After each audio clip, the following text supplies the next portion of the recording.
विधानसभा निवडणुकीदरम्यान पक्षाविरोधात काम करणाऱ्या दक्षिण सोलापूरमधील अनेक माजी नगरसेवकांचं राजकीय पत्ते आमदार सुभाष देशमुख यांनी कट केल्याचं स्पष्ट झालंय.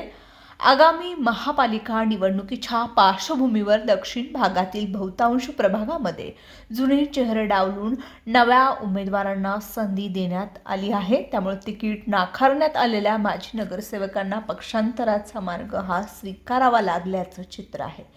विधानसभा निवडणुकीमध्ये आमदार सुभाष देशमुख हे दक्षिण सोलापूर मतदारसंघामधून भाजपकडून उमेदवार होते. मात्र या निवडणुकीदरम्यान काही माजी नगरसेवकांनी उघडपणे अथवा अप्रत्यक्षपणे पक्षाच्या विरोधात भूमिका घेतल्याचा आरोप आहे. माजी नगरसेवक श्रीनिवास कर्ली, वरलक्ष्मी पुरड, माजी महापौर राजेश काळे, वैभव हातुरे, राजेश चव्हाण आदींनी विरोधकांच्या बाजूने काम केल्याचं बोललं जात आहे. याशिवाय काही माजी नगरसेवकांनी थेट बीआरएस पक्षात प्रवेश केल्याचीही चर्चा यावेळी रंगली होती. मात्र या सर्व घडामोडीनंतरही आमदार सुभाष देशमुख यांनी दक्षिण सोलापूर मतदारसंघामधून तब्बल 75,000हून अधिक मतांनी दणदणीत विजय मिळवला.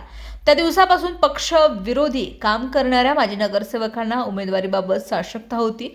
अखेर ती खरी ठरली असून आमदार सुभाष देशमुख यांच्या स्पष्ट भूमिकेमुळे संबंधित सर्व माजी नगरसेवकांना उमेदवारी नाकारण्यात आली. त्यांच्या जागी नव्या चेहऱ्यांना संधी देण्यात आल्याची चर्चा राजकीय वर्तुळामध्ये सुरू आहे.